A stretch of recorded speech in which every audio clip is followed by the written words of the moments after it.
It is not a good morrow today, fair ones. Verona has been struck with the most terrible tragedy.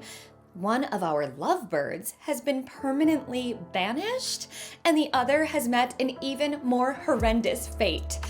We've all turned to mourning the loss. Perhaps Juliet passed from a broken heart.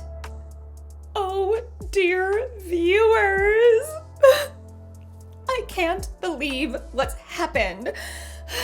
Juliet's nurse found her last night, the night before her knockoff wedding to Paris. What would Romeo think if he knew? He's off in Mantua. Oh, it's just so heart-wrenching. Oh. Or is it? You see, just like you, I've known about Juliet's secret plan all along. That's right, you'll never find Bianca out of the loop. Thanks to foreshadowing, dramatic irony, and sources who are in the know. This time, my source is a very knowledgeable friar. In fact, you've maybe seen him before. That's right, Friar. We're keeping it anonymous today. But you guys, Juliet isn't actually dead. She took like a super intense sleeping potion and she tricked everyone into thinking that she died. That's like such a power move. Anyway, Friar L, who is certainly not my source, by the way, concocted this plan. He's going to alert Romeo that Juliet hasn't actually bitten the dust, and Romeo will be able to rescue Juliet and they'll ride off into the sunset together. Did I get that right? Friar, do you think that maybe you should go ahead and put those things in motion?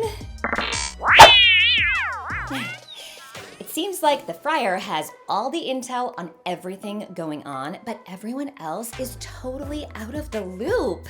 Except for me, of course. Oh, and you, thanks to a little something called dramatic irony. You know what? I think I've got one last secret to let you in on.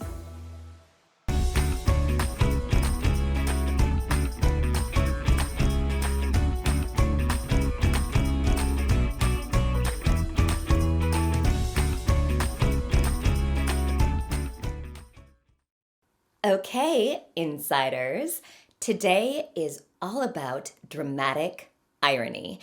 We'll work through defining and recognizing the impact that it can have on characters and the audience.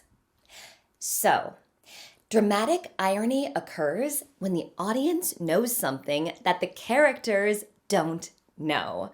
I live for dramatic irony.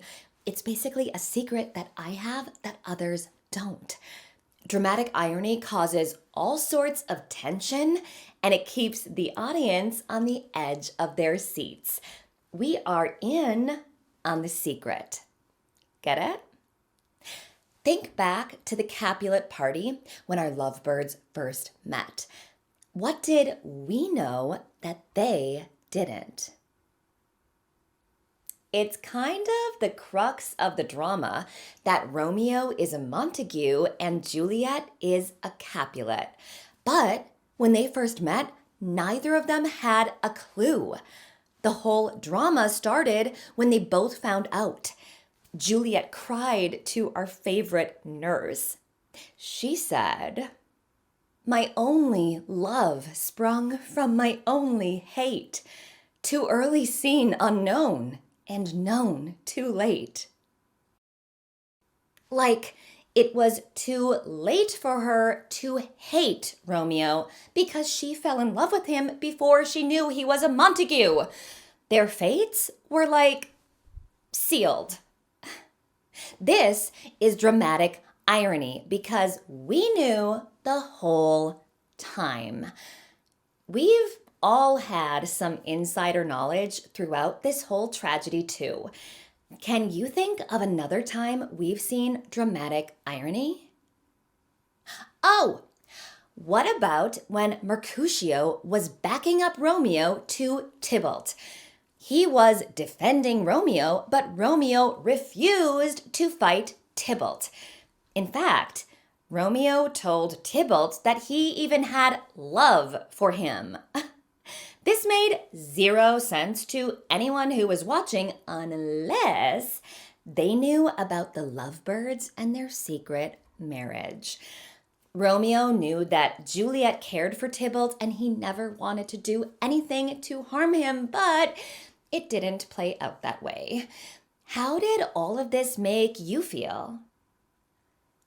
Maybe you wanted Romeo to say something, to tell Mercutio why he wasn't going to fight, or tell Tybalt somehow about the secret marriage. But he didn't. And it led to the deaths of Mercutio and Tybalt. And then he got banished, and this whole mess got way worse. Ugh! So frustrating, right? This is the kind of effect that dramatic irony can have on an audience. And then there was even more dramatic irony. Can you think of a certain celebration that was all of a sudden planned for that week by Juliet's father? What did you know that the other characters didn't? We all knew that Juliet was already married to Romeo the whole time Capulet was trying to set up her marriage to Paris. That's why she was so resistant to the idea. Her parents totally freaked out on her. They thought she was just being a defiant teenager when, hello, she was already married to a Montague. Can you imagine what would have happened if they knew the truth then? In these times, marriage is more about alliances and social standing than love. How does this context change your perception of Juliet's resistance? Does it make her actions seem more courageous or even more tragic? Think for a second on the message that the chorus shared with us at the very beginning of all of this. We got so much information from them. I'm not going to lie, I thought it was a joke or some kind of elaborate prank, but I think that the chorus has served as a type of narrator throughout this whole thing. I know that sounds really out there. At first, I thought, how could they have more information than me? There's no way. But now I'm not so sure. As I read, think about what intel they're giving you and what effect it has had on this journey so far.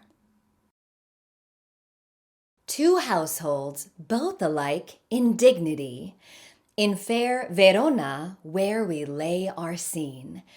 From ancient grudge break to new mutiny, where civil blood makes civil hands unclean. From forth the fatal loins of these two foes, a pair of star-crossed lovers take their life, whose misadventured piteous overthrows doth with their death bury their parents' strife. Ooh, did you catch that? Things are not looking good for our lovebirds. The strife between the Capulets and the Montagues might be solved, but at what cost?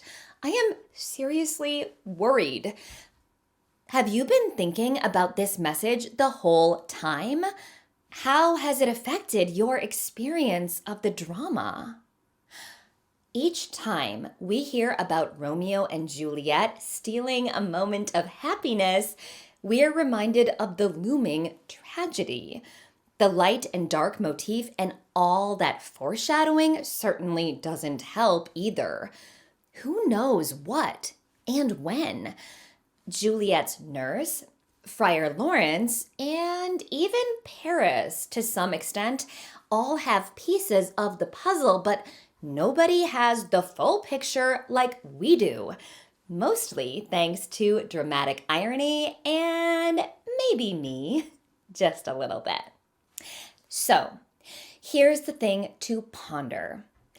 How does knowing the tragic ending right from the get-go change the way we see Romeo and Juliet's choices? Does it make their happiness more like a ticking time bomb? Do their troubles hit us harder? Sometimes having all of this insider knowledge can be burdensome. I guess that's the power of dramatic irony, right? We're caught in the midst of these heart-wrenching events, feeling every high and low right alongside Romeo and Juliet. This week, the fate of our lovebirds is in your hands, in an activity where you get to be the playwright and come up with the ending you would like to see. Will you write a happy ending? Or perhaps something unexpected, or something bittersweet. You'll also be exploring dramatic irony further with a shadow and light activity. So look out for that familiar motif. For your literature response, you'll be writing a final monologue from a different character's perspective. Make sure to consider who would know what information in your writing. You've got this, insiders.